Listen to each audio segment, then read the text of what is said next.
Today we have a truly special guest, someone who's at the forefront of shaping the digital future. We're joined by none other than Nicolas Kokkalis. Nicolas, it's a pleasure to have you here. Thanks, Rohit. It's great to be here and chat with you about some of the exciting things we're working on. Absolutely. Today we're diving into a topic that's been generating a lot of buzz and ecosystem expansion, specifically focusing on DeFi, banking interfaces, and the testnet. These are all crucial pieces of the puzzle. Let's start with DeFi. The decentralized finance space is exploding, but what's your vision for its integration and expansion within your ecosystem? What kind of applications are we talking about? That's a fantastic place to start, Rohit. When we talk about DeFi, we're not just thinking about replicating existing solutions. Our vision is to create a truly accessible and inclusive DeFi ecosystem. This means building applications that aren't just for crypto natives, but for everyone. We're looking at things like simple, secure lending and borrowing protocols, decentralized exchanges that are intuitive to use, and even new forms of fractionalized ownership of real-world assets. The key is lowering the barrier to entry, making these powerful financial tools available to the everyday user who might be intimidated by the current DeFi landscape. I really appreciate that focus on accessibility because that's often the biggest hurdle. When you talk about new forms of ownership and intuitive interfaces, what specific steps are being taken to ensure that, say, someone who's never touched crypto before can actually engage with these DeFi products without feeling completely lost?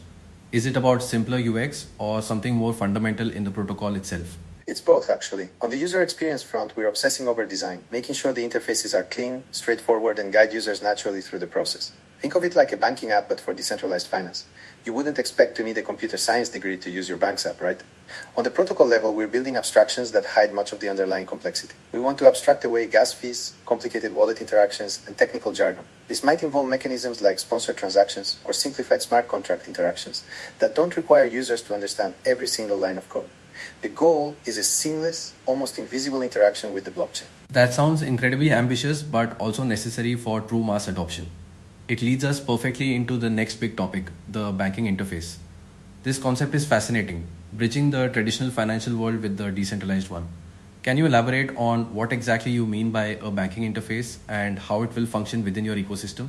The banking interface is really about creating a seamless on-ramp and off-ramp for fiat currency. But beyond that, it's about making traditional financial services interoperable with our digital ecosystem. Imagine being able to effortlessly convert your local currency into digital assets, pay for goods and services directly with crypto from your wallet, or even receive traditional banking services like payroll or bill payments that are powered by blockchain technology in the background. It's not about replacing traditional banks, but rather enhancing them and providing a bridge. We envision partnerships with regulated financial institutions to ensure compliance and security, offering services that look and feel familiar to users, but leverage the power and efficiency of blockchain on the backend. So it's about integration rather than revolution, which makes a lot of sense for achieving broad acceptance. What are the biggest hurdles in establishing such an interface, particularly concerning regulatory compliance and the diverse legal frameworks across different regions? You've hit on the critical point, Rohit. Regulatory compliance is paramount, and it's definitely one of the biggest hurdles. The regulatory landscape for digital assets is incredibly fragmented and constantly evolving. Our approach involves working closely with legal experts and regulatory bodies from the outset.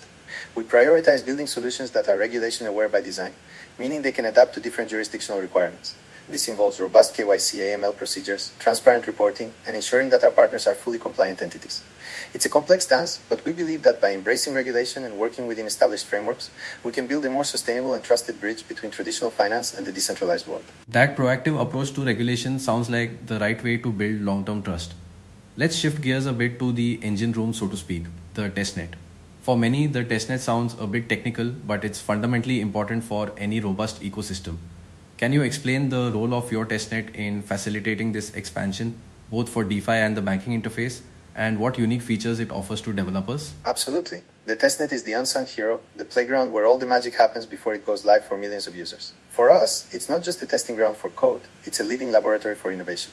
Developers can deploy their DeFi applications, experiment with new banking interface functionalities, and test the limits of the network without any real-world financial risk. What makes our testnet unique is its focus on a developer-friendly environment. We provide comprehensive documentation, SDKs, and tools that abstract away much of the blockchain's complexity, making it easier for traditional Web2 developers to build decentralized applications. This accelerates development cycles and allows us to iterate rapidly, ensuring that when features hit mainnet, they are secure, scalable, and user-ready. So it's essentially a sandbox that's not just for testing, but for actively fostering a developer community and encouraging innovation.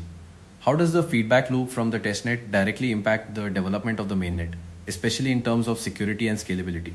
That's exactly right, Rohit. The feedback loop is crucial. Every bug report, every performance bottleneck identified, every suggestion for improvement from our developer community on the testnet directly informs our mainnet development. We run extensive stress tests, security audits, and performance benchmarks on the testnet to ensure that the network can handle high transaction volumes and resist potential attacks. It allows us to fine-tune our consensus mechanisms, optimize transaction processing, and identify any vulnerabilities before they can impact real users and real assets. The testnet essentially acts as a proving ground, building confidence in the network's resilience and capability to support a massive global user base. It's a collaborative effort between our core team and the global developer community. That level of community involvement is powerful. Now let's tie these threads together.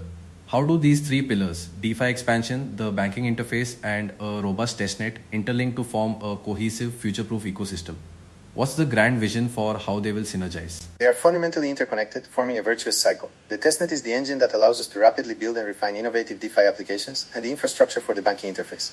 Without a strong testnet, our pace of innovation would be significantly slower, and the quality of our mainnet features would suffer. The DeFi expansion provides compelling use cases and financial opportunities within the ecosystem, attracting users and developers. But for many, interacting with pure crypto DeFi can be daunting. That's where the banking interface comes in, acting as the user-friendly gateway. It allows traditional users to seamlessly access these DeFi products, convert fiat, and engage with the decentralized world without even realizing they're interacting with blockchain. So, the testnet builds the tools, DeFi creates the value, and the banking interface makes it universally accessible. Together, they create a comprehensive, secure, and user-friendly ecosystem designed for mass adoption. That really paints a clear picture.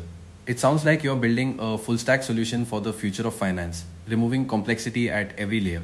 What are some of the immediate milestones or challenges you anticipate in the next 12 to 18 months as you work towards realizing this grand vision? The next 12 to 18 months will be incredibly dynamic. One immediate milestone is enhancing the core protocol scalability and finality even further, as we anticipate a massive influx of users and transactions. We're also heavily focused on launching key DeFi primitives on mainnet, making sure they are robust, audited, and incredibly user-friendly. On the banking interface front, it's about formalizing more partnerships with financial institutions globally, expanding our fiat on-off ramps, and exploring innovative ways to embed blockchain functionality into existing financial products. The main challenge, as always, will be navigating the ever-changing regulatory landscape while maintaining our commitment to decentralization and security. But we're confident that by continuing to innovate and collaborate, we can overcome these challenges and truly bridge the gap between traditional finance and the decentralized future. It sounds like a monumental task, but the enthusiasm and clarity in your vision are truly inspiring. Nicolas, it's been an incredibly insightful conversation. Thank you so much for breaking down these complex topics and sharing your perspective on the future of your ecosystem with us today. My pleasure, Rohit. It was a great discussion, and I appreciate the opportunity to share our progress and vision with your audience. We're genuinely excited about what's coming, and we invite everyone to explore the testnet and join us on this journey to build a more inclusive and accessible financial future. And there you have it, folks. A deep dive into the future of DeFi, banking, and the crucial role of the testnet, straight from Nicolas Kokkalis himself. Thank you for tuning in to Future Forward. We'll catch you next time.